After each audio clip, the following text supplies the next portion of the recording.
Good day. My name is Clarenze Anlites, and today I'm gonna perform the assessment of the muscuskeletal system. So let's begin. Let's begin. So good day, sir. I'm your nurse for today. I'm Clarenze Anlites, and you are Anton. Sir Anton. So, sir, for this interview, sir, is all about the muscuskeletal system, sir. So, nakoy mga questions about ano si mga sir. Okay lang ba? Then, details of data ni sir is private, sir. So, ay kabalakan, sir. So, mag-start na sa sir, ha? So, napa kay mga any recent weight gain, sir? Wala naman. So, ma-describe niyo yung any difficulty that you have by chewing. Wala na po. So, kani sir, ma-describe niyo any joint muscle or bone pain nga nakaka. Kanin diri sa akong shoulder sa right. Right. So, ang location niya is sa right shoulders. So, unsay feeling sa pain, sir? Like, ache lang ba siya? Kanang puro ba kagitunggab? Or siya tinunggab. Nga nakasakit? So, kanasa na siya na-start, sir? Ito mo kong brag. Last year kay ito yung incident ka nahulog ko sa kanal ba. Medyo bagam siya kung pagdalilig ko. Then brag, nahulog ko dito kaya brag may bush on front. Then ako kamutibag na ana dito ba. Mapaghulog na ako nag-dislocate pag nakalit siya makakalitan ka ng Kita niya na, sir, no? So, how long does it last, sir? kuan brag. Depende kung dali mo siya mabikil sa pulma. Also, nakapag-i-day siya doon ka. Kahit siya ka ng ma-dislocate, dali na siya ma-dislocate balik ba. Kung dili na mabalik ang brag, ang iyong position kay brag, di mawala sa. So, sir, kanang aside, sir, na ba siya stiffness, swelling, or limitation of movements? Kana ang brag ma-dislocate. Hindi na ko maano kay sakit. Pero if kanang yan na lang, normal lang. Like, ache lang siya, mga ano. Dili po siya masakit. Kung na dyan brag ma-dislocate. Good. So, ma-describe niyo yung mga problems, sir, or injuries that you have in your joints, muscle, or bones. Ito yung brag na nahulog ko sa kanal din brag, dislocate na mo siya. Kung sa treatment, yatag si mga sir. Di, wala ko minata sa doctor sa mga ako rin ito. Lagi ko ba lang yung parents lang. Walang brag. Sikreto. Wala ba siya yung mga after effects, sir, from the injury or the problem? Kanara ko nung brag dali siya mabukit. So, when was your last tetanus or polio immunization? Kuan. Dugay-dugay naman ito pag mga grade school. Grade school, mga grade 1 ba, sir? Grade 2 or grade 3? Grade 3. Grade. Sir, na-diagnose ba ka with DM or sickle cell anemia or SLE or Wala osteoporosis? Wala ka. So, sir, do you have a family history about the rheumatoid arthritis gout or osteoporosis? Arthritis na kuan. Ang family ang sobrang mother side siguro ng mga arthritis or sa father kasi gout. Gout. So, arthritis about. So, sir, about na po sa lifestyle and practices mo, sir. So, what activities do you engage to promote the health of your muscles and bones? Kuan, usually exercise ng number sa balay kasi yung kasi class ko. Like ng mga Weights. samutang like ng tumipon mo sa goal ba like para tubig na ito. Workout, sir, na mo. Workout. How about diet, sir, na po? Kuan, diet. Mga weight reductions activities na. Sa pagburo na. So, sir, what medications are you taking, sir? As of now, Ah, wala rin. do you smoke tobacco, sir? Hindi.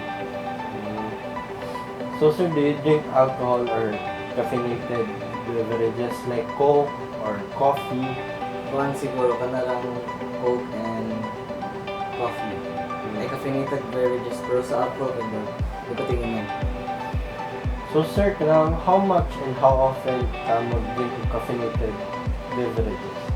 Sa isa ka week siguro kay Brad. If sa coffee kay Brad, nalagan siya 3 to 5 cups a week. Then, Coke kay Brad, yung mga limited Coke sa Brad, mga 1 to 2 times a week. So, sir, describe niyo yung typical 24-hour diet. kuhan sa morning, hindi mo ko breakfast. Then pagka lunch, anak ay kuhan. Wala akong full meal, like na may carbs, then may viand. Then pagka dinner, boiled egg, then kanang bread, palisan na din sa baka ng sultan. So sir, kanang baka kayo gina-intake ng milk or any milk containing products? Pero halos every day. You take any calcium supplements? So sir, ma-describe din mo yung mga activities during typical day. Wow. Kaya sa ka-day siguro kay Brad, hindi siya mawala ang exercise ay kanang Brad. Pag sa baba ka na. Brad, magdagan man ang mga tanga at pan, tanga ang ginabuhat. Hindi sa Brad matabaho kay. Sa morning ko Brad, muna akong Brad working na times, then pagka time, then pagka hapon na lang yun. Procrastinate or relax lang. So how much time do you spend on the sunlight, sir? Kuhan siguro, Brad. Dapat siya 10 to 20 minutes. So sir, ma-describe niyo yung routine exercise during buwan. Kuhan, first kinabuhat kay body cardio para singing natin, para ready sa mga muscles ng mga burn.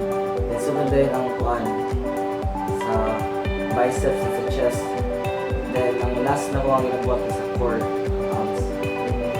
So full upper body workout.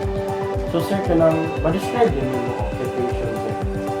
Karon kay skill ako ng student. So sir, karon sir, ma-describe yung mga posture at work and at leisure.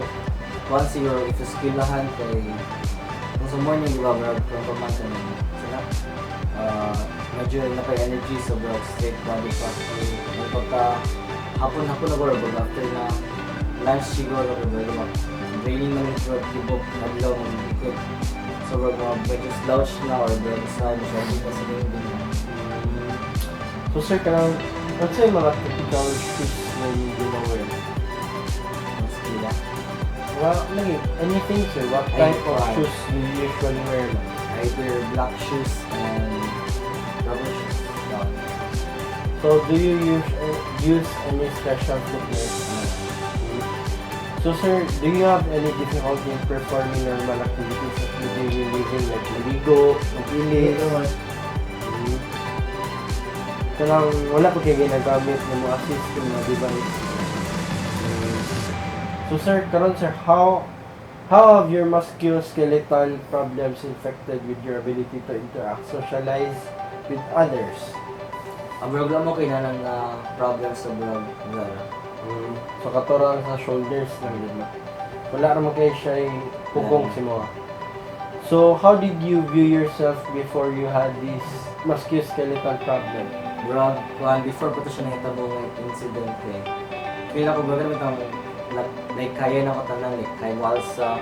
Kaya na kita bro, gawin kumpiyansa ba? Karoon kay na-change siya kay bro. Mas bantay naman ko kay tungod sa mga ninuban ako ang sakit ba sa bro. Madlok na ko. Dahil siya marag trauma ang Okay na. Insert yung effort mo. Has your musculoskeletal problem added to your stress life? Wala naman. So lastly sir, have you ever had a bone density screening? So thank you sir. So right now, I'm going to explain to you the procedure of the physical examination for the musculoskeletal system. So first, for the preliminaries, you should gather all your equipment such as the tape measure, the marking pen, and the gown. Then, you should demonstrate the procedure to the client so that the client may have an idea about the procedure. Then, don't forget to perform the hand hygiene for cleanliness. Then you should assist the client to wear the gown. Then, provide privacy. Now, for the gait. Observe for the gait for the base of support, the weight bearing stability, the feet position, stride, and the arm swing. Now, for the stride length, it is 12 to 14 inches distance between each step. For the base support, it's 2 to 4 inches between the feet. For the posture, is observe the client client's posture while standing with the feet together, noting the alignment of the head, trunk, pelvis, and the extremities. Also observe for the client's posture while sitting. Now, for the temporomandibular joint, you should inspect, palpate, and test the range of motion and the muscle strength. Now, for the sternoclavicular joint, inspect and palpate for the location to the midline, color, the swelling, pain, and masses with the client sitting. Now, for the spine, thoracic, and the lumbar spine, you should observe the cervical, thoracic, and the lumbar curves from the side, from the behind. Now, have the client standing erect with the gown position to allow an adequate view of the spine. Then, you should observe for the symmetry, noting any differences in the height of the shoulders, iliac crest, and the buttock creases. Now, palpate for the spinous process and the paravertebral muscles for the tenderness of the pain. Now, test the range of motion for the cervical spine by having the client extend or hyperextend, then bend laterally, then put ear to shoulder and rotate, then turn the head right and left. Now, you should ask the client to repeat the cervical range of motion movements against the resistance. Now, to test for the range of motion of the lumbar spine by having the patient flex, bend at waist, extend, stand upright, hyperextend, bend backwards, then bend laterally, it is side to side, and to rotate, turn the upper body side to side. To test any muscle strength, then repeat against resistance. You should observe for the symmetry of the shoulder, scapula, and hips. Now, test for the back and the leg pain. If the client has a low back pain that radiates down the back, you should perform the straight leg test to check for a herniated nucleus pulposus. Now, ask the client to lie flat and raise each relaxed leg independently to the point of pain. At the point of pain, dorsiflex the foot. Then note any degree of elevation when the pain occurs. Then, the distribution of the character of the pain and the result of the dorsiflex of the foot. Then, you should measure the length if one leg is longer than the other. Measure from the anterior, superior iliac crest. Now crossing over the knee to the medial malleolus. Now for the shoulders, arms, and for the elbows. Inspect and palpate the shoulders and arms. With the client standing or sitting, inspect anteriorly and posteriorly for the symmetry, color, swelling, and masses. Now palpate for the tenderness, swelling, or heat. Anteriorly palpate the clavicle, the acromioclavicular joint, the subacromial area, and the biceps. Now for posterior position, palpate the glenohumeral joint, the coracoid area, the trapezoid muscle, and the scapular area. Next is to test the range of motion by having the patient flex to move arms forward with the elbows straight. Abduct. Bring both hands in front of the body past midline with the elbows straight. External rotation. Elbow flex. Bring hands behind head. Internal rotation. With the elbow flex, bring the arms behind back. Now, test the muscle strength by performing the range of motion against any resistance. Now, for the elbow, inspect and palpate for the size, shape, deformities, symmetry, color, masses, redness, or swelling. To test the range of motion, it is by having the patient flex, it is to bend the arms and elbow, extend, it is for straightened arm at elbow, or the supinate and pronate. Now, let the client repeat the movements against resistance.